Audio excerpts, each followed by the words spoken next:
Assalamualaikum warahmatullahi wabarakatuh. Ketemu lagi bersama dengan saya Andika Hendra Mustaqim. Kali ini kita akan mendiskusikan salah satu isu penting, bagaimana sih sebenarnya diperlukannya semacam roadmap tentang reformasi regulasi perlindungan konsumen yang ada di Indonesia. Kita ketahui ada beberapa saran itu berdasarkan hasil riset yang saya kaji, kemudian hasil hasil beberapa pembacaan terhadap jurnal, terhadap policy brief yang dilakukan oleh berbagai lembaga konsumen, berbagai lembaga penelitian, baik yang fokus pada perlindungan konsumen maupun lembaga yang bersifat kajian strategis atau kejadian yang kebijakan. Yang pertama itu lebih bersifat kepada konsolidasi otoritas tentang perlindungan konsumen. Jadi diperlukan itu adanya satu badan yang bersifat otoritas tunggal. Otoritas tunggal yang mengatur tentang kewenangan perlindungan konsumen, yang mengatur kewenangan perlindungan konsumen yang tersebar di berbagai banyak instansi, tersebar di banyak lintas sektoral. Jadi diperlukan adanya rekonfigurasi lagi tentang kewenangan lintas instansi tersebut yang berkaitan dengan perlindungan konsumen. Nantinya itu berkaitan dengan peran, berkaitan dengan anggaran, berkaitan dengan fungsi, berkaitan dengan kinerja. Nantinya itu juga nanti badan otoritas tunggal itu nantinya yang akan melakukan koordinasi lintas sektoral yang berkaitan dengan perlindungan konsumen. Contohnya ini bisa saja itu lembaga di bawah presiden, misalnya Badan Perlindungan Konsumen Nasional itu di bawah presiden, bisa juga lintas yang koordinasi itu bukan lagi di dalam di bawah Kementerian Perdagangan, tetapi bisa saja di bawah Kementerian Koordinasi Bidang Perekonomian, gitu kan, seperti itu.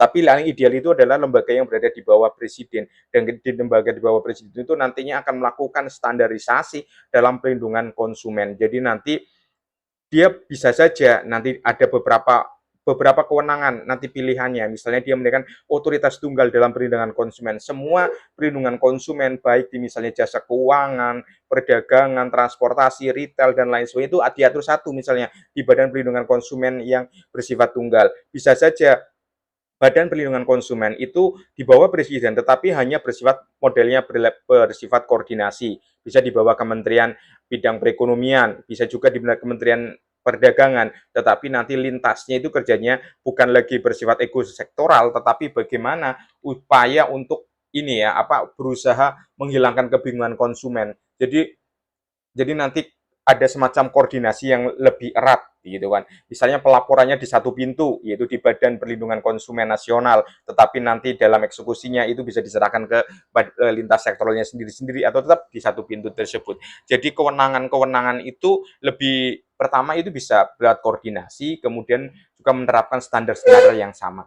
Kemudian adalah perlunya pengawasan yang lebih proaktif, seperti yang mungkin di video beberapa waktu yang lalu atau beberapa kali saya katakan, pengawasan yang proaktif itu lebih menekankan bagaimana diperlukan adanya cyber, adanya patroli perlindungan konsumen. Patroli perlindungan konsumen itu bisa bersifat proaktif, dia bisa ke konsumen, dia bisa langsung ke korporasi, dan ini nantinya dia lebih bersifat pencegahan sebelum bersifat keputusan-keputusan itu nantinya misalnya ke pengadilan ataupun nantinya ke sengketa. Jadi usaha-usaha yang bukan hanya sedar mencerahkan bersifat literasi, edukasi dan lain sebagainya tidak, tetapi yang lebih mengarah kepada bagaimana membangun hubungan yang harmonis dengan konsumen, membangun hubungan harmonis dengan korporasi, sehingga diperlukan adanya pengawasan yang rutin, pengawasan yang bukan sporadis, bukan insidental, tetapi yang lebih ke klausul,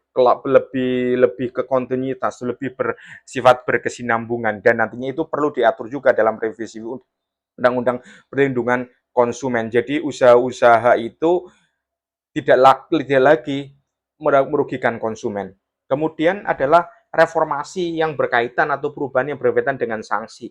Sanksinya itu sekarang itu tidak lagi menimbulkan efek jera ya bagi pelaku usaha karena sangat rendah, dendanya hanya 2 miliar, hukumannya 4 tahun dan lain sebagainya. Tetapi bagaimana sanksi-sanksi itu agar agar sesuai dengan omset pelaku usaha tersebut. Jadi penggelang itu bisa menimbulkan efek jera dengan denda nominal yang bisa lebih besar, bisa sampai 10M, 50M untuk skala perusahaan yang berlangsung besar, sehingga bisa menimbulkan efek jera. Dan dalam jangka panjang pendekatan yang bersifat efek jerah itu bersifat penalti, pencabutan usaha dan lain sebagainya itu bisa gitu kan, bisa membuat apa istilahnya, bisa membuat pelanggaran-pelanggaran pelindungan konsumen itu akan semakin menurun. Dengan semakin menurun, maka yang diuntungkan adalah konsumen. Dengan demikian, nanti ujung-ujungnya yang saran keempat itulah penyelesaian sengketa yang berkaitan dengan konsumen itu seharusnya itu efeknya itu lebih ke membawa keadilan. Efeknya itu bukan menghambat konsumen,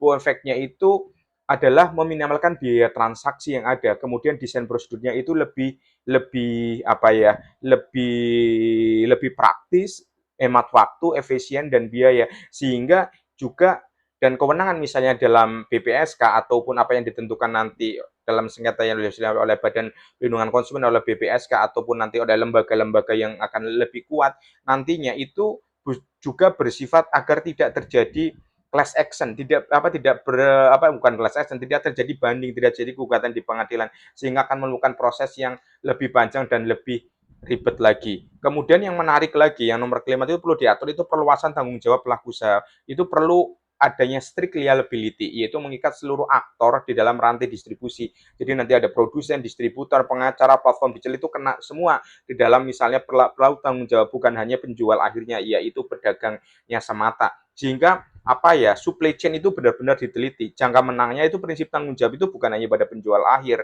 kepada sebagai pedagang, tetapi prinsipnya itu pada semua pihak.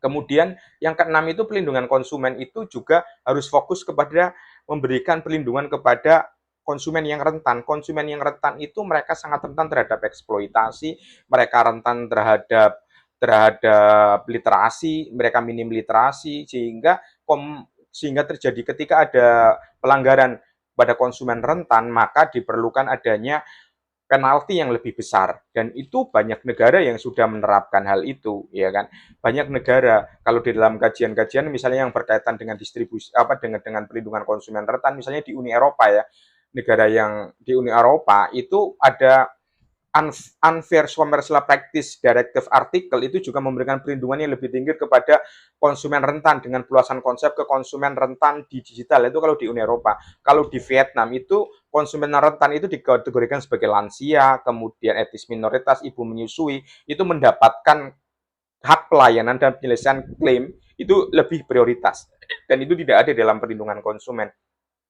Kalau yang berkaitan dengan tanggung jawab dalam rantai distribusi, kalau kita misalnya belajar di Thailand, kita melihat ada Unsafe Good Liability Act, itu mengatur ada strict liability di mana produsen, importir, penjual dapat dimintai pertanggungjawaban. Di Indonesia kan belum ada. Kemudian kalau di Uni Eropa itu ada revisi undang liability directive itu di mana pelaku usaha itu dapat digugat mulai dari produsen, importir, distributor, online marketplace itu bisa digugat. Kalau penyelesaian sengketa kita bisa belajar dari Singapura. Misalnya ada small claim tribunal, yaitu menindak kasus yang benar-benar kecil dengan biaya rendah tanpa kuasa hukum untuk mempermudah akses keadilan. Jadi kita datang pengadilan tanpa adanya bawa pengacara. Kalau di Eropa itu ada mekanisme gugatan kolektif. Ini menarik juga bisa ditiru. Jadi organisasi konsumen itu terverifikasi itu bisa melakukan gugatan pelaku usaha atas nama kelompok konsumen. Kalau efek sanksi jera itu misalnya kalau di Thailand itu berkaitan dengan ada administrasi, kemudian sanksi pidana, pengadilan dan lain sebagainya. Kemudian kalau di Uni Eropa itu lebih bersifat proaktif ya untuk penegakan dengan memberikan kewenangan investigasi untuk menunjukkan pengaduan konsumen. Kalau yang fragmentasi regulasi kita bisa belajar itu sebenarnya dari Singapura itu yang terbaik karena mereka memiliki Consumer Protection Fair Trade Act itu hukum perlindungan konsumen yang mengutamakan kompetisi dan dengan untuk kompetisi Consumer Commission Singapura yang bersifat sebagai pelaksana dan penegak utama. Jadi ada satu lembaga khusus yang memang untuk menegakkan perlindungan konsumen. Saya sekian aja video dari saya. Terima kasih. Assalamualaikum warahmatullahi wabarakatuh.